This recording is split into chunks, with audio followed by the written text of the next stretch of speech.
মা বাবা যখন বয়সে পৌঁছে যায়, আমাদের অনেকের আব্বা আম্মার বয়স হয়ে গেছে না? আমার আব্বারই তো বয়স হয়ে গেছে 60-এর উপরে। তো আপনারা যারা, আপনাদের আব্বার বয়স 60-70 হয়ে যাবে। আল্লাহ বললেন বাবা মার বয়স যখন 70-80-তে চলে যায়, খবরদার তাদের কোনো কাজে নাক ছিটকাবা না, তাদের কোনো কর্মকাণ্ডে উহ আহ শব্দটাও বলবা না। কথাটা কার? কারণ তোমরা যখন ছোট ছিলা, তোমাদের কোনো কর্মকাণ্ডে তোমার বাবা মা কিন্তু নাক ছিটকায় নাই, ঠিক কিনা? আমরা যখন ছোট ছিলাম, মা বাবারে জ্বালা যন্ত্রণা দিতাম, তখন কিন্তু আমাদেরকে মা বাবা ঘর থেকে বের করে দেয় নাই, দিয়েছে? আপনার কত আগের স্মৃতি মনে আছে? আপনার বয়স যখন 3, কি কি ঘটছিল মনে আছে? তো 3 বছর যদি মনে না থাকে, বয়স যখন 2 ছিল ওইটা মনে আছে? বয়স যখন 1 ছিল, যন্ত্রণা জ্বালা যন্ত্রণা তো ওই সময় করছেন বেশি, ঠিক কিনা? শীতের রাতে ডান দিকে আমার মা আমারে শোয়ালো, খেয়াল করে বুঝেন। মাঘ মাসের কনকনে প্রচন্ড শীত, পেশাব করে ডান দিকটা ভিজিয়ে দিয়েছি, মা আমারে ঘর থেকে বের করে দেয় নাই। আদর করে, সোহাগ করে, যত্ন করে আমার মা আমারে বাম দিকে রেখেছে, আবার বাম দিকে পেশাব করে ভিজিয়ে দিয়েছি, ঘর থেকে বের করে দেয় নাই।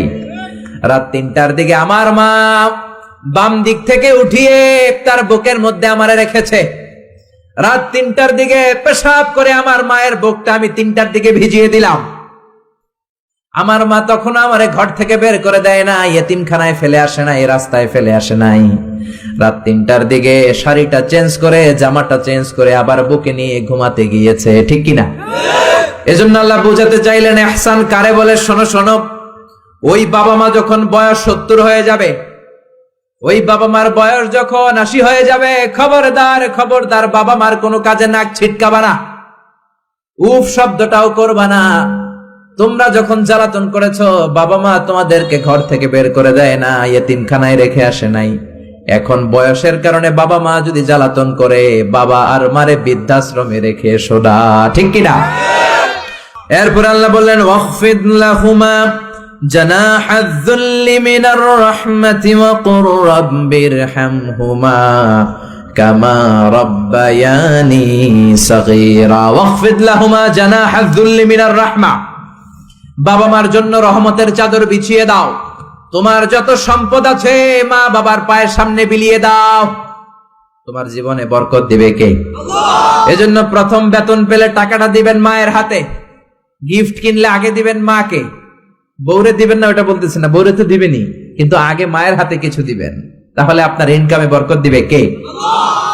আর বাবা মা একজন কিংবা 2 জন যদি দুনিয়া থেকে বিদায় নেয়, বাবা মার কবরের সামনে দাঁড়িয়ে চোখের পানি ছেড়ে তোমরা পড়ো রব্বিরহামহুমা কামা রাব্বায়ানি সাগীরা ওয়া কুর রাব্বিরহামহুমা কামা রাব্বায়ানি সাগীরা। কবরের সামনে দাঁড়িয়ে আল্লাহরে বলেন, আল্লাহ বাবা মা ছোটবেলা যেমনি আমাদেরকে আদর দিয়ে, সোহাগ দিয়ে, ভালোবাসা দিয়ে আগলে নিয়েছে, আমার বাবা মা ইন্তেকাল করার কারণে তোমার কাছে যাওয়ার পরে তুমিও আদর আর ভালোবাসা দিয়ে আমার বাবা মাকে কাছে টেনে নিও। পড়ে না আমিন? আর জোরে পড়ে না আমিন? এজন্য আল্লাহর ফয়সালা 2টা। জোরে বলেন কয়টা? সবাই বলেন। ঘুম আসছে তো জিমাই পড়েন কেন? ফয়সালা কয়টা? 1 নম্বর ফয়সালা, ইবাদত হবে একজনের, তিনি কে? আল্লাহ। 2 নম্বরে খেদমত করতে হবে কার? বিশ্বনবী বললেন এই পৃথিবীতে যত ভালো আমল আছে তার মধ্যে শ্রেষ্ঠ ভালো আমল হচ্ছে মা বাবার খেদমত, বিররুল ওয়ালিদাইন। এক সাহাবী বললেন আইয়ুল আমালি আফদাল ইয়া রাসূলুল্লাহ, ও নবী সবচেয়ে ভালো আমল কোনটা? বিশ্বনবী বললেন সবচেয়ে ভালো আমল 3টা। জোরে কোন কয়টা? 3টা। 1 নম্বরে as-সালাতু ফি ওয়াক্তিহা, সময় মতো নামাজ, যেখানে আজান হবে ওই জায়গায় নামাজ পড়ার দরকার আছে না নাই? 1 নম্বর ভালো আমল হচ্ছে সময় মতো নামাজ। 2 নম্বর সবচেয়ে ভালো আমল হলো বিররুল ওয়ালিদাইন, মাতা পিতার খেদমত করা। 3 নম্বরে সবচাইতে ভালো আমল হলো আল জিহাদ ফি সাবিলিল্লাহ, আল্লাহর রাস্তায় জিহাদ করা। সুবহানাল্লাহ। তার মানে পৃথিবীর সবচাইতে 3টা ভালো আমলের মধ্যে মা বাবার সাথে খেদমত করাটা আছে না নাই? এই পৃথিবীর সবচেয়ে ভালো আমল যে 3টা, এর মধ্যে মা বাবার খেদমত করাটাও আছে, ঠিক কি না? আর এক হাদিসে বিশ্বনবী বললেন মা বাবার খেদমত করা জিহাদের চেয়ে বেশি সওয়াবওয়ালা। এক সাহাবী আসলেন, যা রাজুলুন ইলা রাসূলিল্লাহ ইস্তাযিনুহুল জিহাদ, এসে বললেন, ও নবী, জিহাদে যেতে চাই, জিহাদে যাওয়ার অনুমতি দেন। বিশ্বনবী বললেন, ও সাহাবী, ঘরে আব্বা আম্মা আছে নাকি? সাহাবী বললেন, আছে। বিশ্বনবী বললেন, ফাফিহিমা ফাজাহিদ, ঘরে যাও, বাবা মার খেদমত করো, বাবা মার খেদমত করলে ঘরে বসেই জিহাদের সওয়াব পাবা।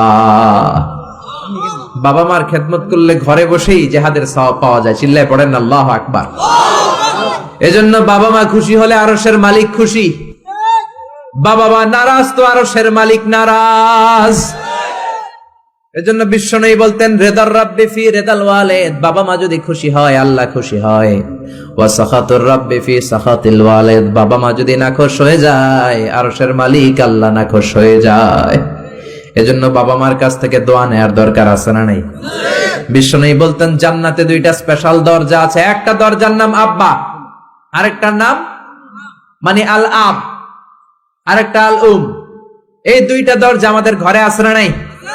এজন্য বিশ্বনবী বলতেন, দুইটা দরজা তোমাদের ঘরে আছে, হুমা জান্নাতুকা ওয়া নারুক, বাবা মাই তোমার জান্নাত, বাবা মাই তোমার জাহান্নাম।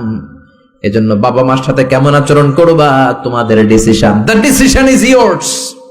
তুমি ডিসাইড করবা তুমি জান্নাতে যাবা না জাহান্নামে যাবা।